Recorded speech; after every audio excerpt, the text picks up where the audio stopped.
मेरे बहुत ही सत्कारयोग मेरे ਸਾਥੀਓ ਭੈਣੋ ਬਜ਼ੁਰਗੋ ਬੱਚਿਓ ਬੱਚੀਆਂ ਸਾਰਿਆਂ ਨੂੰ ਬਹੁਤ ਬਹੁਤ ਪਿਆਰ ਸਤਿ ਸ੍ਰੀ ਅਕਾਲ ਨਮਸਕਾਰ। ਅਮਰ ਸੰਦੇਸ਼ ਚੈਨਲ ਵਿੱਚ ਆਪ ਜੀ ਦਾ ਸਵਾਗਤ ਹੈ ਤੇ ਆਪਾਂ ਅੱਜ ਪੰਜਵੇਂ ਹਿੱਸੇ ਨੂੰ ਜਿਹੜਾ ਸੀਕ੍ਰੇਟ ਰੈਸ ਦਾ ਅਗਲਾ ਹਿੱਸਾ ਜਿਹੜਾ ਹੈ ਉਹਦੇ ਵਿਚਾਰ ਸੁਣ ਰਹੇ ਹਾਂ। ਉਹਦੇ ਵਿੱਚ ਉਹ ਵਿਚਾਰਾਂ ਨੂੰ ਲੜੀ ਪਿਛਲੇ ਵੀਡੀਓ ਦੀ ਜਿਹੜੀ ਲੜੀ ਨੂੰ ਜੋੜ ਲੈਣਾ ਤੇ ਤਾਂ ਕਿ ਸਾਨੂੰ ਇਹਦਾ ਪੂਰੀ ਤਰ੍ਹਾਂ ਸਮਝ ਆ ਸਕੇ। ਹੁਣ ਆਪਾਂ ਅਗਲਾ ਭਾਗ ਜਿਹੜਾ ਸ਼ੁਰੂ ਕਰਨ ਲੱਗੇ ਆ, ਪੰਜਵੇਂ ਪਾਰਟ ਦਾ ਹੀ ਹਿੱਸਾ ਹੈ। ਇਹਦੇ ਵਿੱਚ ਬਾਬ ਡੈਲ ਕਹਿੰਦਾ ਹੈ कि आपको ठीक वही मिल रहा है जिसके बारे में आप महसूस कर रहे हैं, वह नहीं जिसके बारे में आप सोच रहे हैं। इसीलिए घटनाएं बार बार होती है। अगर सुबह सुबह पलंग से उतरते समय किसी के अंगूठे में चोट लग जाती है तो दिन भर उसी तरह की घटनाएं होती रहती है। उस व्यक्ति को ज़रा भी अंदाज़ा नहीं होता कि आपकी भावनाएं और थोड़ा सा बदलाव करके वह अपने पूरे दिन और ज़िंदगी को बदल सकता है। अगर आपका दिन अच्छा शुरू होता है तो आप सुखद भावनाएं महसूस करते हैं। तो जब तक आप किसी चीज़ को अपना मूड बदलने की अनुमति ना दें तब तक आप आकर्षण के नियम द्वारा वैसी ही ज़्यादा स्थितियों व लोगों को आकर्षित करते रहेंगे जो उन सुखद भावनाओं के कायम रखेंगे। हम सभी की ज़िंदगी में ऐसे दिन जहाँ समा आए होंगे जब एक के बाद एक कई चीज़ें गड़बड़ हो, चाहे आपको इस बात का एहसास हुआ हो या ना हुआ हो। ये चैन रिएक्शन सिर्फ एक विचार से शुरू हुई थी।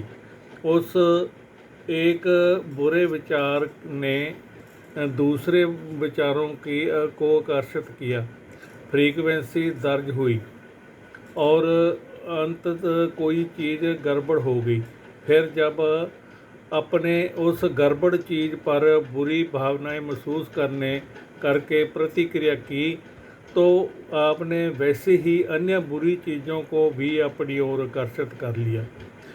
प्रतिक्रियाएं अक्सर उसी तरह की ज़्यादा चीज़ों को आकर्षित करती है और चैन रिएक्शन तब तक होती रहेगी जब तक कि आप इच्छा शक्ति से अपने विचार बदल कर खुद को उस फ्रीक्वेंसी से हटा ना लें। आप अपने विचार बदल कर अपनी मनचाही चीज़ों की दिशा में मोड़ सकते हैं। आपको अपनी भावनाओं से ये जानकारी मिल जाएगी कि आपने अपनी फ्रीक्वेंसी बदल ली है। आकर्षण का नियम उस कई फ्रीक्वेंसी को जकड़ लेगा और उसके अनुरूप कई तस्वीरें आपकी ज़िंदगी में भेज देगा। आप जब अपनी भावनाओं से लाभ उठा सकते हैं और उनका प्रयोग करके अपनी मनचाही चीज़ें हासिल कर सकते हैं। आप अपनी मनचाही चीज़ के विचारों में भावनात्मक प्रबलता का प्रयोग करके ज़्यादा मशक्क़त फ्रीक्वेंसी प्रेरित कर सकते हैं और अपनी भावनाओं से लाभ उठा सकते हैं। माइकल बार्नविक ਦੇ ਵਿਚਾਰ ਹੈ, ਉਸ ਦੇ ਵਿਚਾਰ ਉਹ ਕਹਿੰਦਾ ਆਪਣੇ ਵਿਚਾਰਾਂ 'ਚ कि आप इसी समय स्वस्थ महसूस कर सकते हैं। आप समुंदर की तरह महसूस कर सकते हैं। आप अपने चारों तरफ प्रेम महसूस कर सकते हैं, भले ही वह आपके जीवन में ना हो। परिणाम ये होगा कि ब्रह्मांड आपके एहसास की प्रकृति के अनुरूप बन जाएगा। ब्रह्मांड आपके आंतरिक भाव की प्रकृति के अनुरूप बदल कर आपके सामने प्रकट होगा, क्योंकि आप वैसा ही महसूस करते हैं। तो आप इस वक्त कैसा महसूस कर रहे हैं? कुछ पल सोचें आप कैसा महसूस करते हैं। अगर आप उतना अच्छा महसूस नहीं करते हैं जितना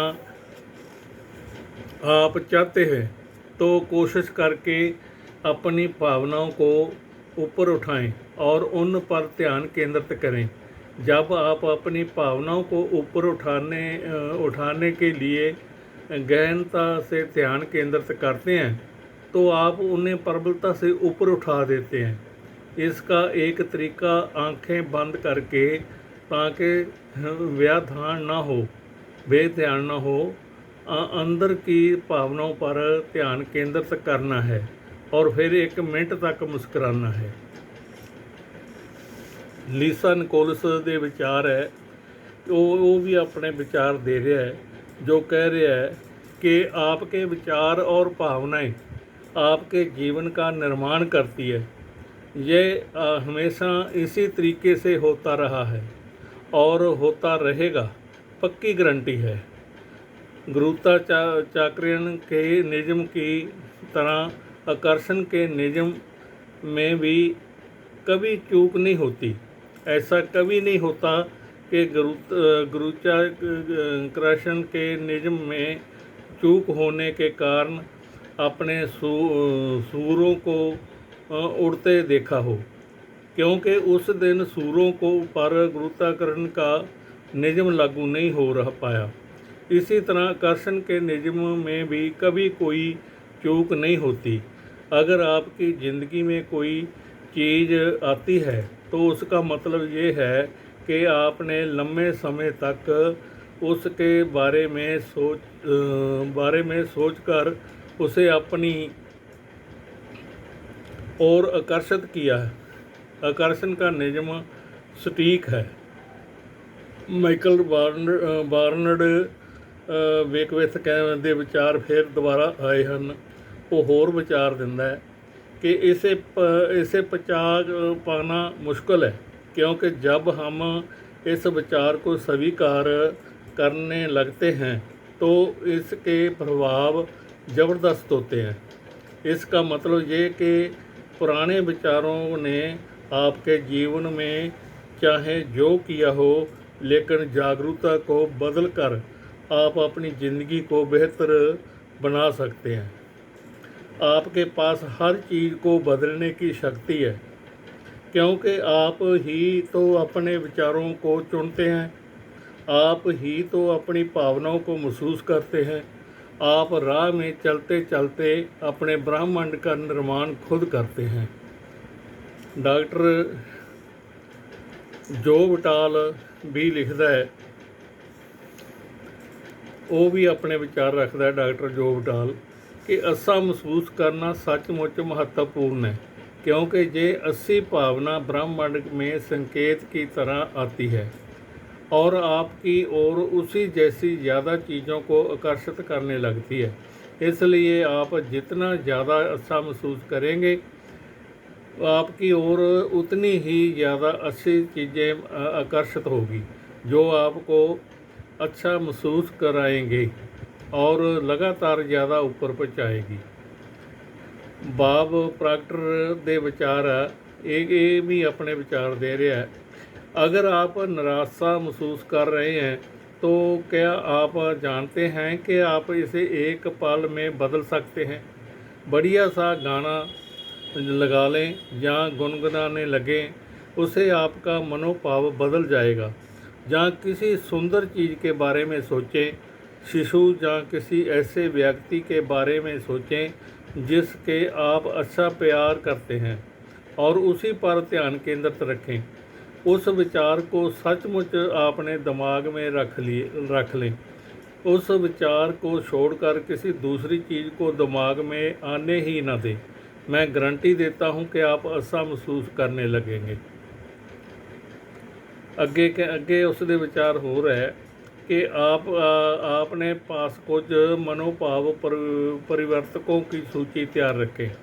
मनोभाव परिवर्तकों में से मेरा मतलब ऐसी चीज़ों से है जो एक ही पल में आपकी भावनाओं को बदल सकती है, जैसे सुखद यादें, भावी घटनाएं और कल्पना, मौज मस्ती के पल, सुंदर प्रकृति दृश्य और कोई प्रिय व्यक्ति, आपका पसंदीदा संगीत, ये के पल सुंदर जड़े है। फिर जब आपको लगे कि आप गुस्सा हैं, कुठित हैं या ऐसा महसूस नहीं कर रहे हैं, तो तत्काल आप अपनी भावनावां परिवर्तक सूची पर नज़र रख डालें और उसे के लिए किसी चीज़ पर ध्यान केंद्रित कर लें। अगर अलग अलग मौक़ों पर अलग अलग चीज़ें आपके मनोभाव को बदलेगी, इसलिए अगर कोई चीज़ काम ना करे तो दूसरी का इस्तेमाल करें।